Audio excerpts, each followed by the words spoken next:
Great. Today I have the pleasure of introducing Alice Hedenlund, who will be telling us about spectra. And as usual, we are recording now. I will keep an eye on questions in the chat if you don't want to ask your question while we're recording.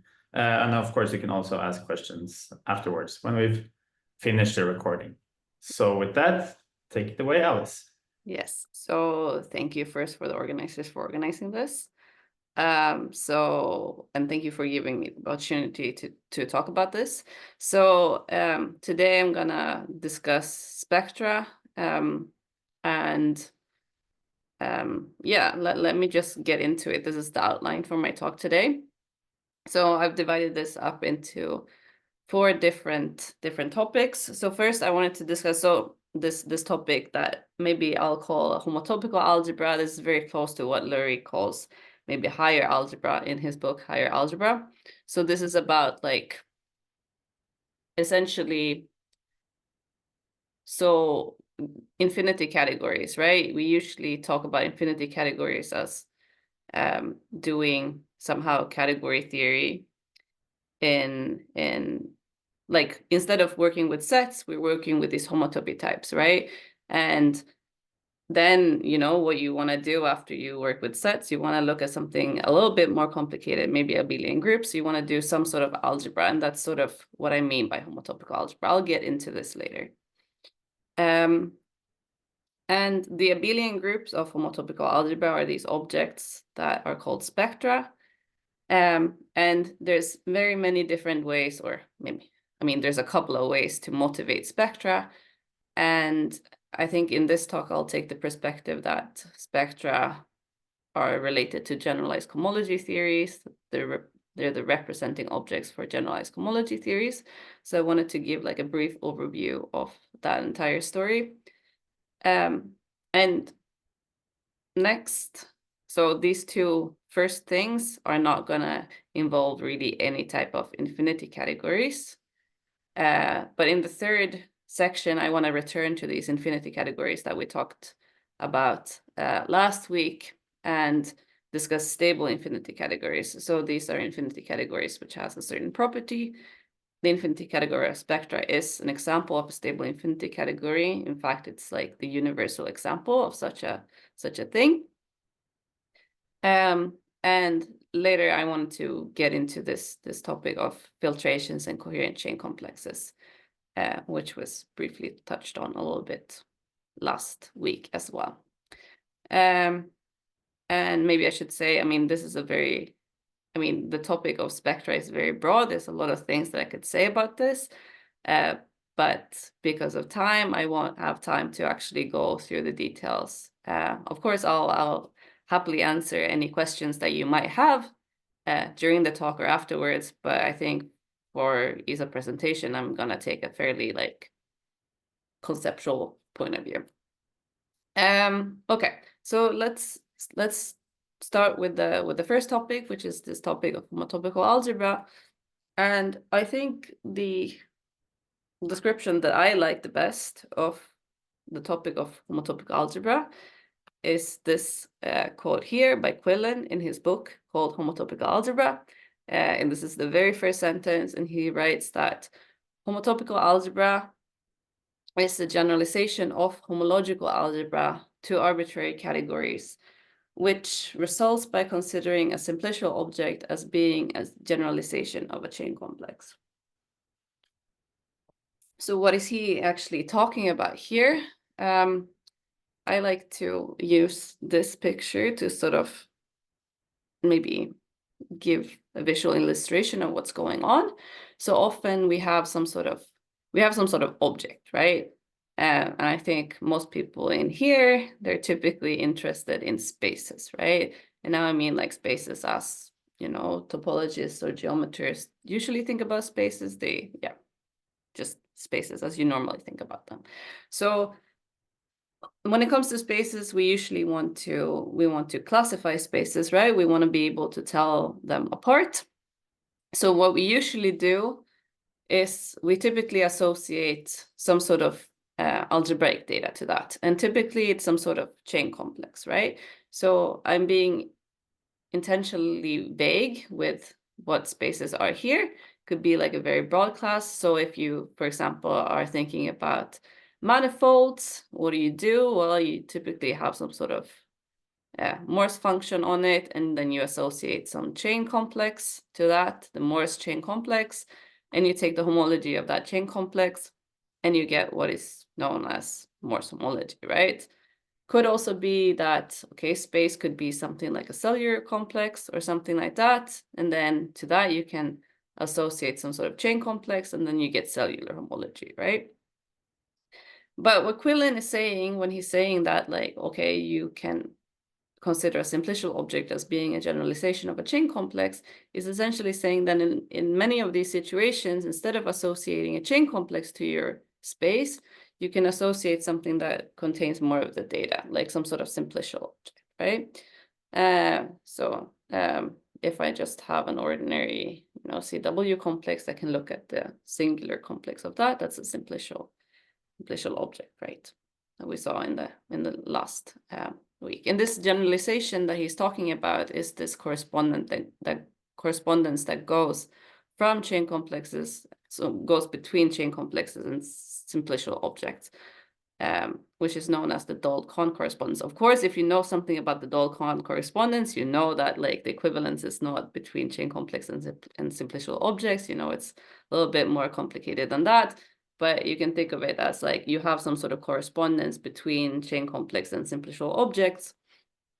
And in general, the simplicial object just contains more information about your space than the chain complex does. So even though it's a more complicated object, you retain more of the information here. And I usually think about the chain complex as being the container for the homology information and the simplicial object as being the container for the homotopy information. So right. So what now is homotopical algebra? Here's a little, I think, let me just move my thing a little bit. Okay. So here's a little cheat sheet. So like I mentioned at the very start, homotopical algebra is a sort of natural generalization of algebra, or maybe rather homological algebra. And from this point of view, homotopical algebra is like doing algebra over a deeper base ring. Okay, so the initial commutative ring in ordinary algebra is the integers, right? But in homotopical algebra, the object that takes this place is the so-called sphere spectrum. This is the initial commutative ring in homotopical algebra.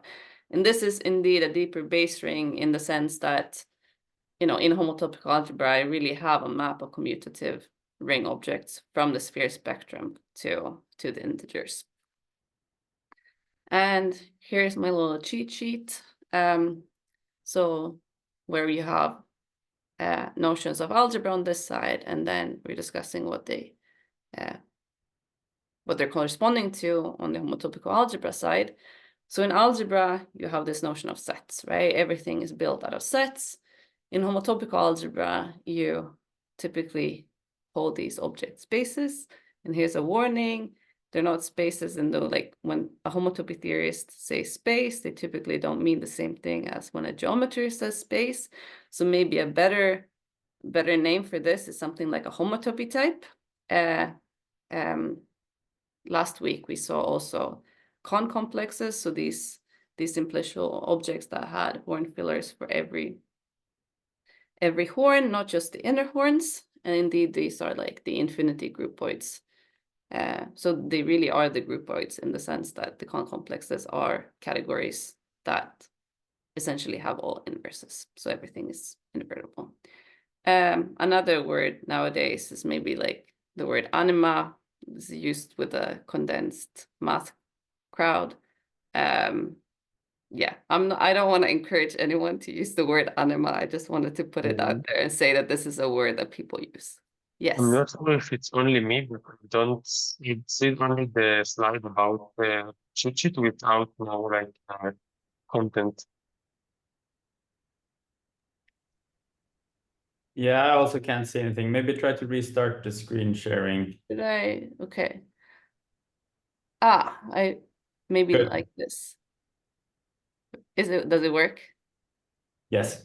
Okay, very good. So like I said, we had the sets, on this side, the spaces, or maybe more, a better word is like homotopy type, and here are other words for this. So in algebra, right, you typically want to endow your sets with some more structure. The most simplest thing that you can do is maybe talking about abelian groups. And the abelian groups of homotopic algebra are these objects called spectra that I will spend a lot of time in this talk to describe to you. So that is to be continued. Other things is like, okay, so in algebra, we have associative and unital rings. These are usually referred to as E1 ring spectra. In the line of homotopical algebra, maybe also, E1 or A infinity. You might be familiar with the word A infinity. So this just, what is essentially happening here is that in homotopic algebra, you can't really say that things are associative on the nose. You can only say that things are associative or commutative up to all higher coherences. So you have the corresponding objects to associative or unital rings are these E1 ring spectra, commutative rings, this E infinity. This also implies that there's an entire hierarchy of different levels of commutativity that you can work with, and indeed that's true. It's like similar to how in like I mean, braided monoidal categories is like more than monoidal, but it's not the same thing as symmetric monoidal, right? So you can think of like E1 as being monoidal, E2 is braided, and then you have even more things up to the point where you have symmetric monoidal, which is like E infinity. This is a picture that you can think about. In algebra, the initial commutative monoid that you have is the monoid of natural numbers. In homotopic algebra, this the thing that replaces that is the underlying space of the category of finite sets. So indeed, I mean, a natural number is nothing more than an isomorphism class of a finite set, right? So this is kind of retaining the pi zero information. This is retaining the information of the entire groupoid. If you group complete the monoid of natural numbers, you get the ring of integers. If you group complete the underlying space of the category of finite sets, you get this thing called the sphere spectrum, which is, like I mentioned, the initial commutative ring in homotopic algebra. Right, so what are these objects called spectra then? So I already said this, one description of homotopic algebra is that it's algebra built not on sets, but on homotopy type, meaning Kohn complexes, infinity groupoids, etc. And like I mentioned, also the abelian groups of homotopic algebra are referred to as spectra. There are multiple points of view on these types of objects. You can think of spectra as stable spaces. They describe some sort of stability phenomena in ordinary spaces. This is maybe the oldest point of view, and it goes back to Freudenthal suspension theorem. I will not say anything about this, but if you're interested, you just Google Freudenthal suspension theorem, and hopefully you'll find some places that will tell you about this story. The next point of view that you can have is that spectra are kind of the representing objects for generalized cohomology theories. This is what I'll talk about very soon. And another point of view, a third point of view, is spectra as an analogy of unbounded chain complexes. So you can think of spectra as generalizing chain complexes in some sense. And here's a definition that I want to use. Maybe you've seen this before, but a spectrum is essentially a sequence of pointed spaces. And here I mean spaces as in homotopy types. So something that model homotopy type CW complexes, or maybe Kohn complexes or something like that. So it's a sequence of pointed spaces for every non-negative integers, and you're equipped with homotopy equivalences from the n space to the loops of the n plus first space. Sometimes this is called an omega spectrum. I'll just call them spectra here. Right. Do we have any questions so far?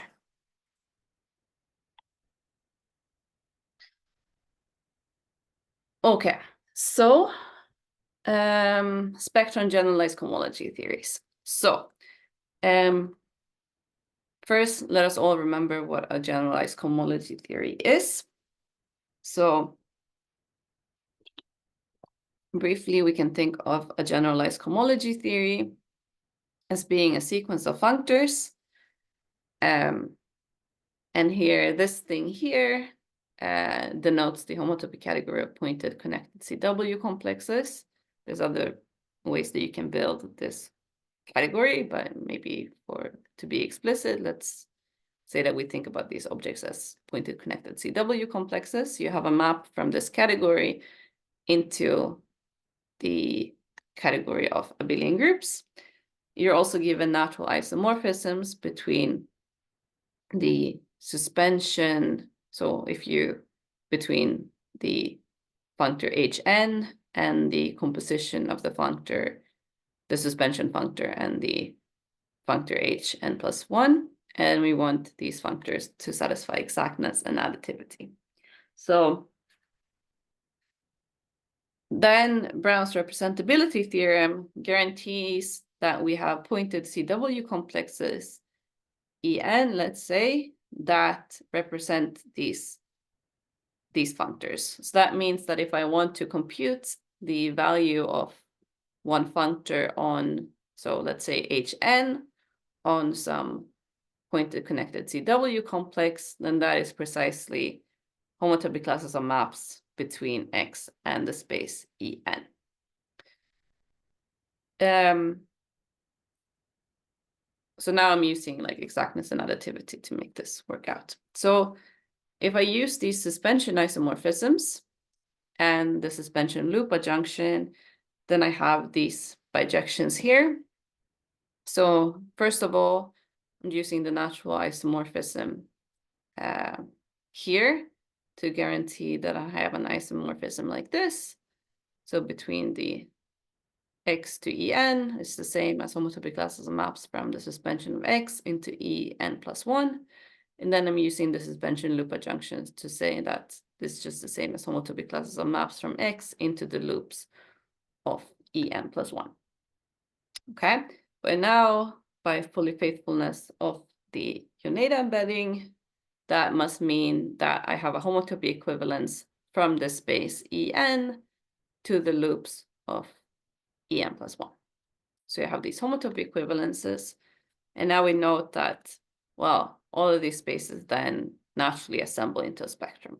So these spaces En for all non-negative integers, they form kind of the spaces and they actually string together using these homotopy equivalences. So that actually gives you a spectrum. And the converse is also true. Every spectrum gives rise to a cohomology theory, and this kind of maybe classically is what kind of informs you of what you want the stable homotopy category to be. So in some sense, you want to regard two spectra as being equivalent if they correspond to the same generalized cohomology theory, right? So this kind of informs you thinking about when you want to consider two spectra as being the same. Right, so let's look at some examples of generalized cohomology theories. And of course, the first example is just ordinary cohomology with coefficients in some abelian group.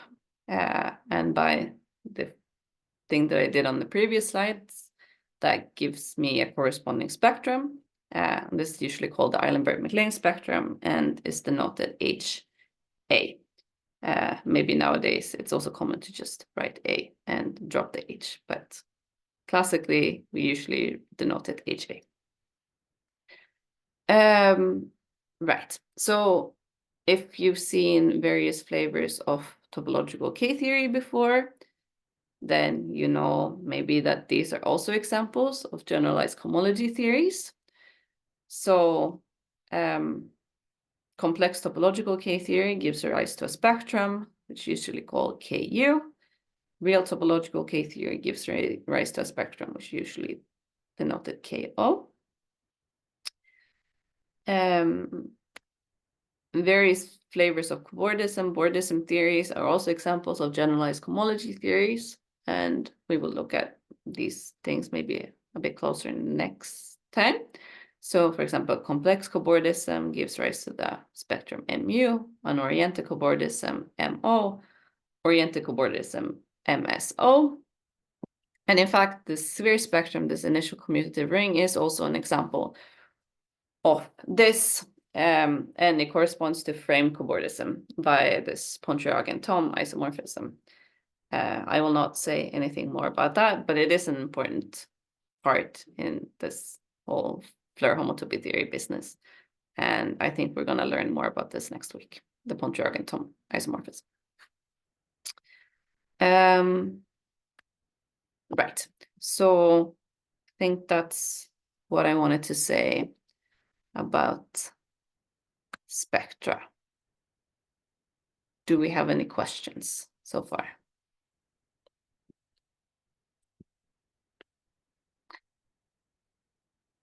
Okay. So what I want to do now is talk about stable infinity categories, because spectra can be, these objects called spectra can be arranged into a collection of, it can be arranged into an infinity category. It turns out this infinity category has a very special type of property called stability. So let's maybe first discuss or maybe recall fiber sequences and co-fiber sequences.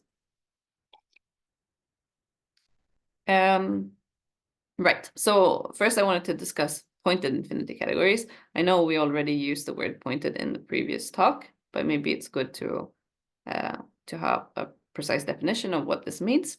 So let's see, be some infinity category.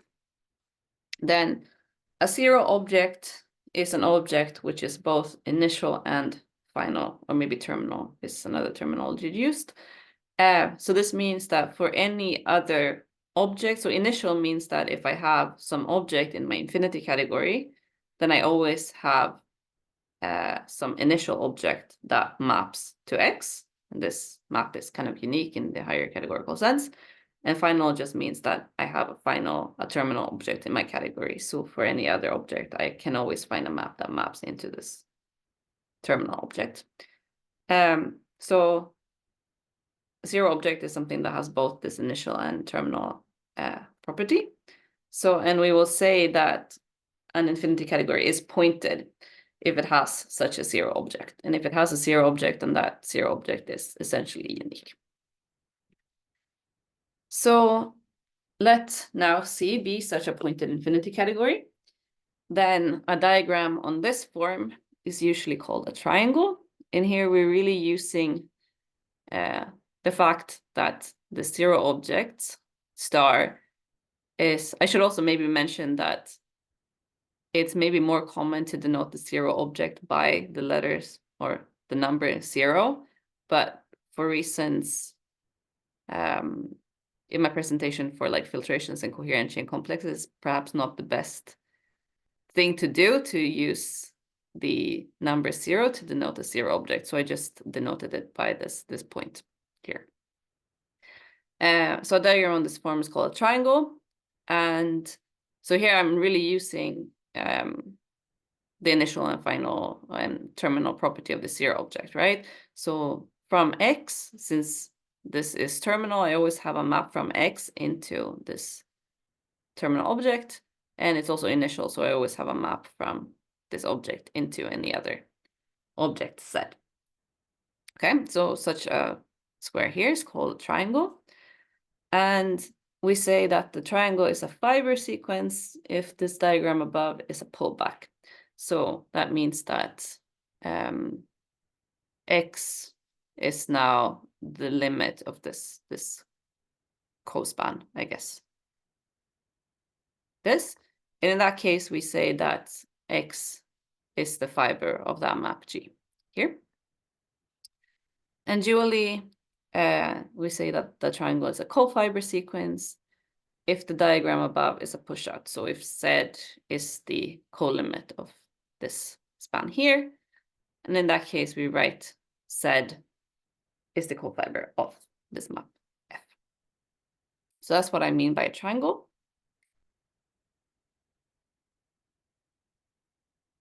Okay, so we can use triangles for suspension and looping. So maybe first I want to mention an example of a pointed infinity category. So maybe the best example is just the infinity category of pointed spaces is pointed at the space point, which just consists of one point. So that's an example of a pointed infinity category. So let C now be a pointed infinity category. Then the suspension of an object in C is precisely the cold fiber of, so I can always write down the map, right? From X into this point. And if I take the cold fiber of that map, then that's the definition of the suspension of X. Sometimes it's also denoted X in this brackets 1 notation. The loop, on the other hand, is the fiber of the map from point into X. We usually denote it as loop X or X brackets minus 1. And if, you know, the pointed, yeah, okay. So maybe I should just say that this gives us end of functor. So I have a functor from C to itself, which just suspends my object. And I have another functor from C to C, which is loops an object. And in the example of the infinity category of pointed spaces, and this just corresponds to the usual suspension and loops of a pointed space. Right. So what now is a stable infinity category? So a stable infinity category is, well, first of all, it's a pointed infinity category. And we say that this pointed infinity category is stable if two things are true. There's different characterizations of stability, but let me just go with this one. So it's stable if C admits pushouts. So that means that, well, what does it become? Every cospan has a colimit. And if this, okay, so we need it to admit pushouts, right? In order to make sense of suspensions, right? And then the last thing that we want to require from a stable infinity category is that this functor sigma that suspends an object is an equivalence on the category, so that we get a auto equivalence of the category. And I encourage you to think of a stable infinity category as being the higher categorical analog of an abelian category. It works very much in a similar way. And in particular, if I look at the homotopy category of a stable infinity category, I don't remember if we maybe covered the homotopy category of an infinity category last time, but the homotopy category is what you get if you mod out by all the two morphisms and up, right? And the homotopy category of a stable infinity category is always an abelian category. And Alice, I thought it was triangulated. yeah, I mean, it's also triangulated. That's what I was going to say. Moreover, the homotopy category is triangulated. But triangulated categories are not abelian, right?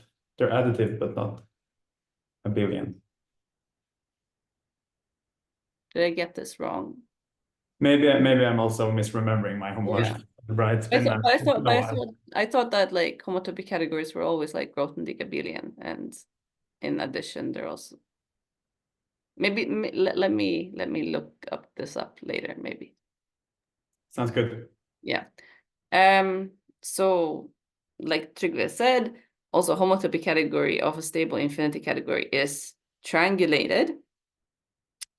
So if you know what a triangulation is, the homotopy category of a stable infinity category is always an example of such a thing.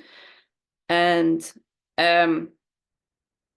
also, if you work with triangulated category, maybe you also notice kind of why stable infinity categories are way nicer to work with than triangulated categories. First of all, if you look at the axioms for a triangulated category, and you've ever looked at, like, I don't know which axiom it is, but there's some octagonal axiom with a big diagram there, you don't want to work with this. I mean, it's just, the definition of a triangulated category is just way more complicated than just having these two properties of a stable infinity category. Another thing maybe that is worth mentioning is that a stable infinity category, like an infinity category being stable, is a property of the category, while a category having a triangulation is extra structure. So notice, like, yeah, an infinity category can be stable, but a category can have a triangulation, right? So if I gave you an infinity category, I can ask you the question, like, is this infinity category stable or not? And you can check it by checking these two properties, but I can't give you like an additive category and ask whether it is triangulated, right? Because triangulation is something extra that you put on the category. So this also makes, maybe from a structural point of view, stable infinity categories better behaved than triangulated categories. Of course, you might argue with me and say that, well, not all triangulated categories do appear as the homotopy category of some stable infinity category. But then I would be like, okay, but why would you ever consider these stupid things? But I think that's just, yeah, a matter of taste, maybe. Right, so an example of a stable infinity category is the maybe stable infinity category. So the derived infinity category associated to some ring. So if you give me some associative ring R, then there's a stable infinity category dr, whose homotopy category is just the ordinary triangulated derived category of R modules. Right. Right. So let's now return to spectra. So the collection of spectra can be organized into a stable infinity category, which I'll just call SP. And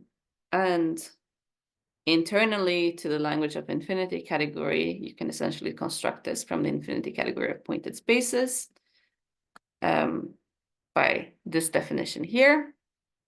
So you essentially look at, so this was my notation, S star was my notation for the infinity category of pointed spaces. It's a pointed category with at least pullbacks. So I can define this loop functor, and I look at this sequential diagram of functors, and I take the limit of this in the infinity category of infinity categories.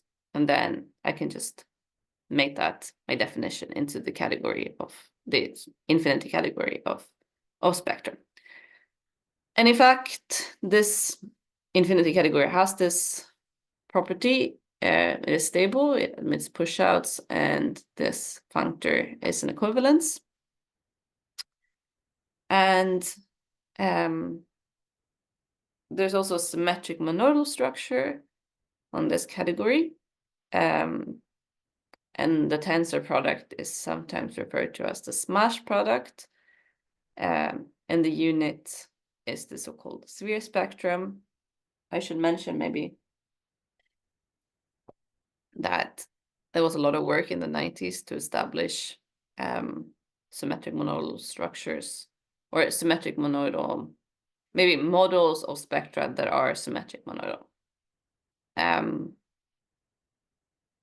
Because if you do things, what do I want to say?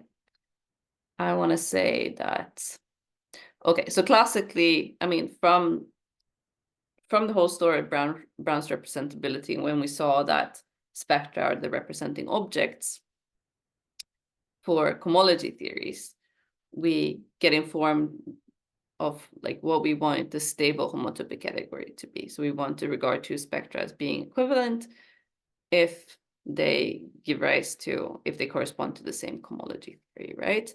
The problem is that if you just use the definition of spectra that I gave at the very beginning, okay, now I need to go back a lot.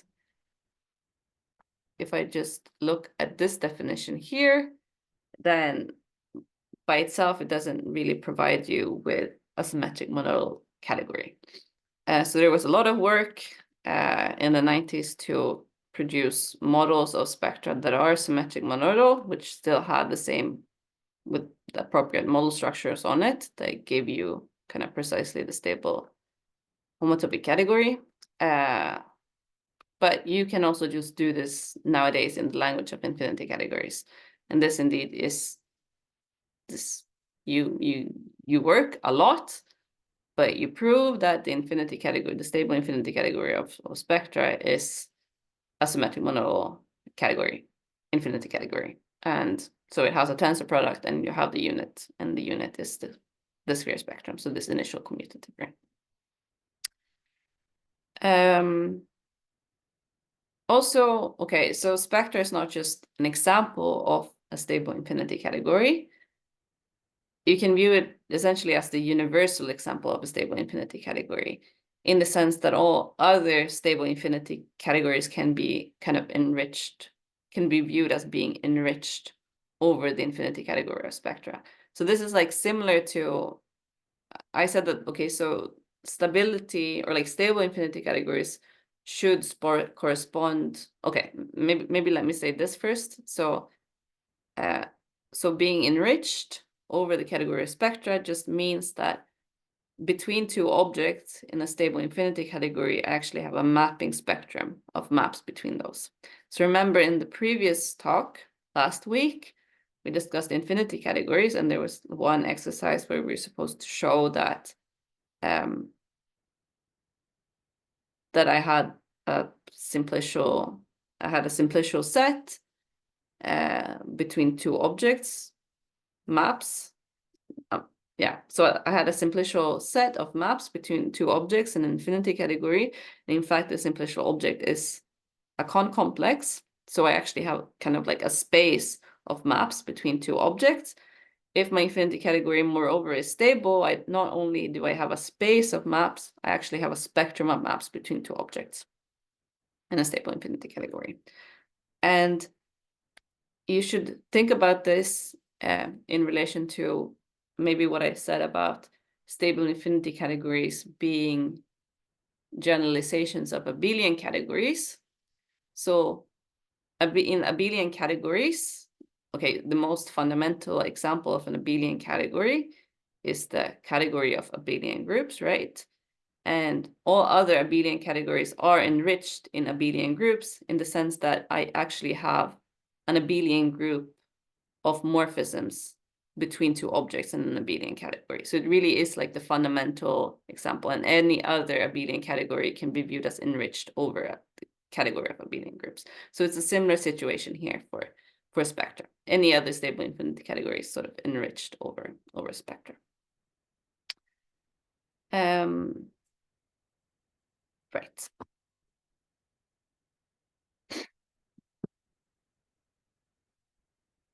That's what I wanted to say about stable infinity categories.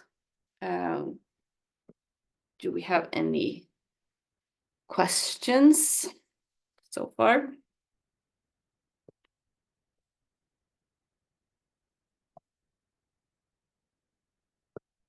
Okay, so then I'm going to switch gears a little bit and talk about filtrations and coherent chain complexes. We already saw coherent chain complexes a little bit last time, but this is a kind of repetition, and I'm also going to show another definition of coherent chain complexes. So let's start with filtrations. Okay, maybe I should also mention, like, the motivation is sort of in the Cohen-Jones-Siegel approach to Floer homotopy theory. they kind of show essentially that given a framed flow category, you can construct this sort of coherent chain complex from that. So that's kind of our motivation to why we want to consider coherent chain complexes.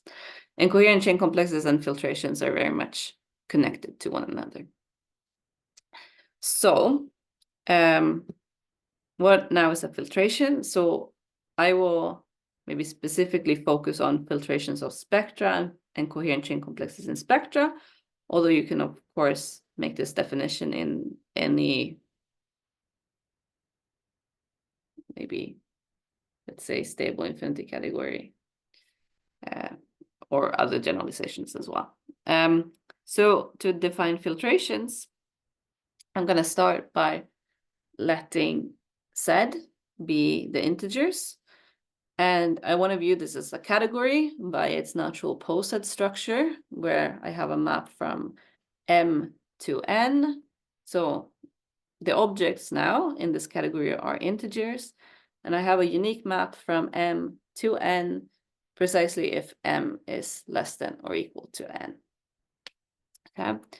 And I'll make this definition. So the stable infinity category of filtered spectra is this functor category. So it's functors from this category, or maybe the opposite of that category, into the category of spectra.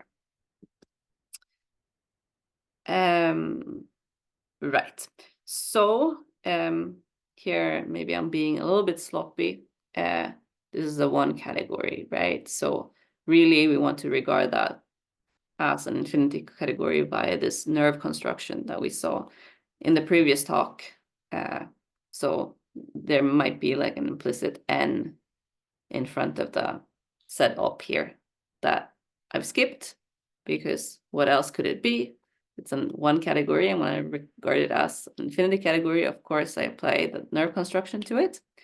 So this means that a filtration, what does it do? Well, it to each integer, it associates a spectrum, and to each map, it associates a map of spectrum, right? So I visualize a filter spectrum as this diagram here. So again, for each integer, I have a spectrum, and then I have these maps, and they go the correct way now, because I said in Z, they go from smaller to larger, but now I put an op, so they go from larger to smaller. So it's fine. Some notation. I'm going to write f minus infinity for the object that appears in the colimits. So it appears over here. And I will write f infinity for the limit of this sequential diagram, so the thing that appears over here. And a filtration is usually called complete if the limit of my filtration vanishes. So if you think of this in terms of ordinary filtrations, maybe the way that you're used to thinking about filtrations, you should think of a filter spectrum as being kind of exhaustive. So we're always filtering, like the underlying object that we're filtering is precisely this colimit, and complete, I guess, corresponds to, I think it encompasses both Hausdorff and complete. And if you know anything about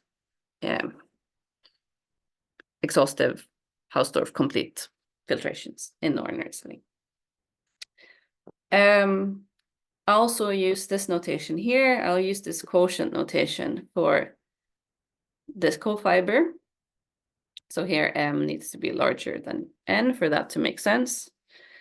And if I want to just take the quotients of these adjacent things, then I'll typically use this notation here, and I'll call that the associated gradient of my filtration. In particular, this is the qth associated gradient of my filtration. Let's look at examples of filtrations. So given a spectrum X, I can consider this filtration, which is just 0, 0, 0, 0 until filtration degree 0, where it's just X, and then it's just X. This is not a very interesting filtration to consider, but it is a filtration that you can consider. It's called a trivial filtration.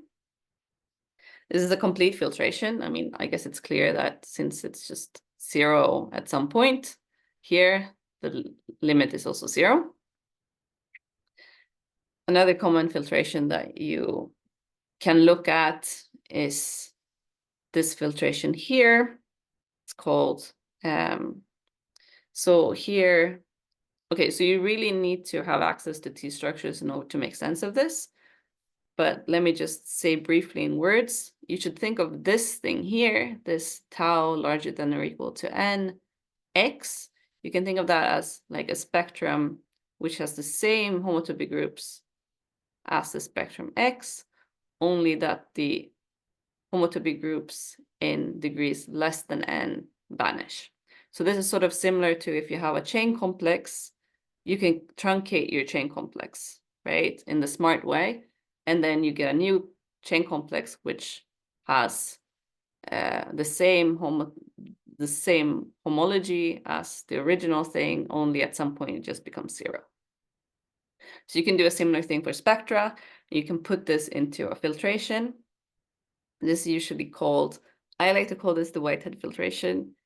I think people nowadays maybe prefer the Postnikov filtration. To me, the Postnikov filtration is the one that uses the less than or equal to n, but okay. Yeah, and this filtration is also a complete filtration. This has to do with the properties of the T structure of the category of spectra.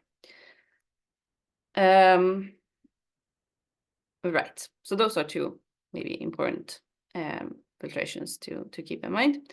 So now, what is a coherent chain complex? So this is another type of category. We saw that last week as well. To define this, I'm gonna let CH be a pointed one category, so ordinary pointed category, whose objects are just the integers, and then I add a 0 object, which I'll call star. And here's where, remember back when I talked about pointed categories, I was like, usually we denote this pointed object, the 0 object, by the number 0. But of course, that's not very smart to do here because there is already an object called 0 in this category. And it's not the category in which we point. We point at this thing that I called point. And the morphisms in this one category are given by, so if I look at the morphisms from n to m, they're given as follows. So if m is equal to n, well, of course, I always have to have the identity morphism here. And then in addition, I also have to have the 0 map. So this 0 map here, so I always have between two objects in a pointed category, I always have a 0 map. So this relies on the fact that this is both initial and terminal, right? So because it's terminal, I always have a map from n to the point, and because it's initial, I always have a map from the point into m. So this composition here, I always have a map between n and m, and this I call the 0 map. So here, if m and n are the same number, I have the identity and the 0 thing. If m is equal to n minus 1, then I also have two morphisms, one that I'll call this partial del thing, and I also, of course, always have the 0 morphism, and in any other case, I just have the 0 morphism. And point, again, denotes the 0 object. Now, the infinity category of coherent chain complexes in spectra is this functor category. So I look at functors from this one category, and again, there's an implicit nerve construction here. Oh, here I should have written SP for spectra, because I'm specifically looking at coherent chain complexes in spectra. And I don't look at any functors, I specifically look at the functors that are pointed. That's what this 0 here above fun means. I look at pointed functors. So that means that I only look at functors that take the 0 object here to the 0 object here. So I look at the functors that take, okay, the 0 object here is the star, and I take that to the 0 spectrum. And if one stares at this for enough time, one sees that one can visualize a coherent chain complex, C upper star, as this diagram here. So it's again a sequential diagram, and this partial notation is supposed to indicate kind of the map, which is contravariantly induced by this map delta here. So these are what gives sort of the boundaries of the chain complex. And these come equipped with null homotopies. So if I compose twice, I should get that that is null homotopic. And I also have further coherence data making all these null homotopies mutually compatible. And again, this can just be phrased by saying I have a pointed functor from this category into the category of spectra.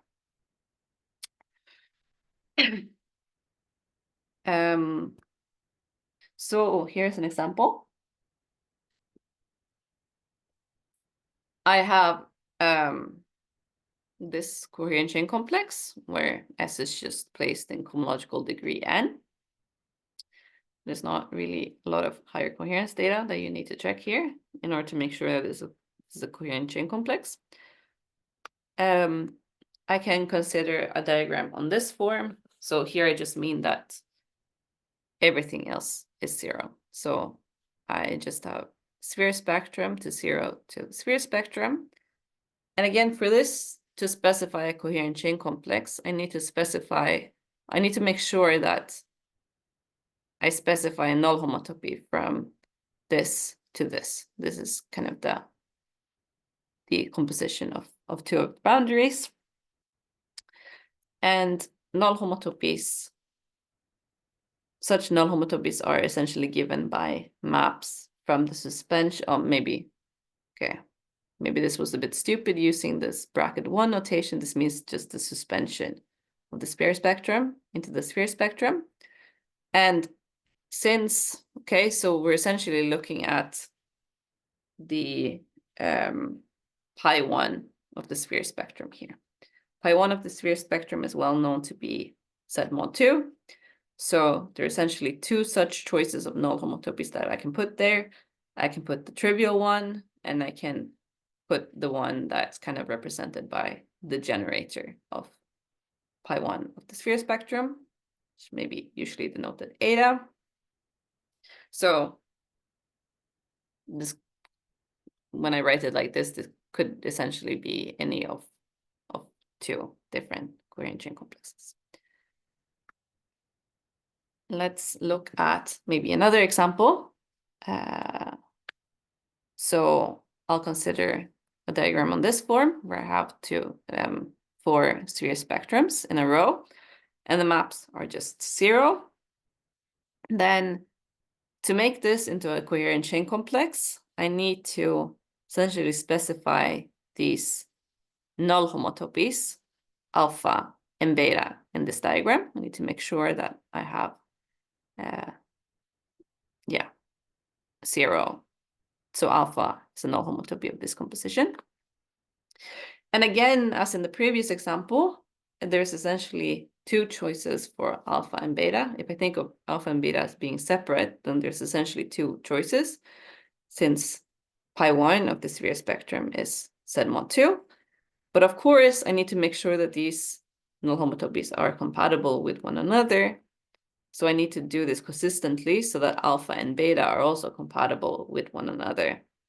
And it turns out, if you look at this, that the only allowable combinations that you can make is that alpha and beta are both trivial, or alpha and beta are both non-trivial. You can't mix and match between those. So there's essentially two different coherent chain complexes that you can build that look like this.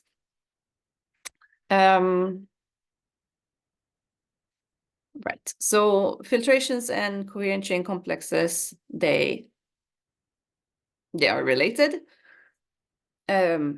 and they're related by the following theorem. So there's an adjunction between filtered spectra and filtered spectra and coherent chain complexes of spectra. So so here A hat is the left adjoint and I is the right adjoint. And in fact, this restricts to an equivalence on the subcategory of complete filtered spectra. So coherent chain, so remember that complete meant that the limit of my filtration vanish. So complete filtered spectra is actually equivalent to coherent chain complexes. And in fact, you can make this equivalence, maybe not even equal, this adjunction pretty explicit. On objects, maybe I'll just give this functor the left adjoint, A hat. So on objects, this functor sends the filtration F to this coherent chain complex here. So I look at the associated graded of the filtration, I suspend that correctly, and I have these maps. So where are these maps coming from now? So these maps are induced by the connecting homomorphisms in this pullback square. So here I always have these triangles of spectra. And that means that I have a map from, I have a connecting homomorphism from this to the suspension of that. And that's sort of what induces these maps in the coherent chain complex. And maybe this little exercise proving that if I compose two of this, then I get something that's null homotopic, and essentially comes down to pasting these push-out squares together. Push-out pullbacks. It's a stable infinity category, so pullbacks are the same as push-outs. Right.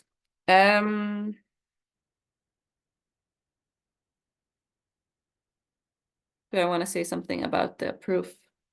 Maybe not. I mean, but let's just say that my talk is I can't even. Okay, my talk was finished there. So let's just move on to questions. Okay, let's first of all start by thanking Alice for a beautiful talk. And then, Arya, if you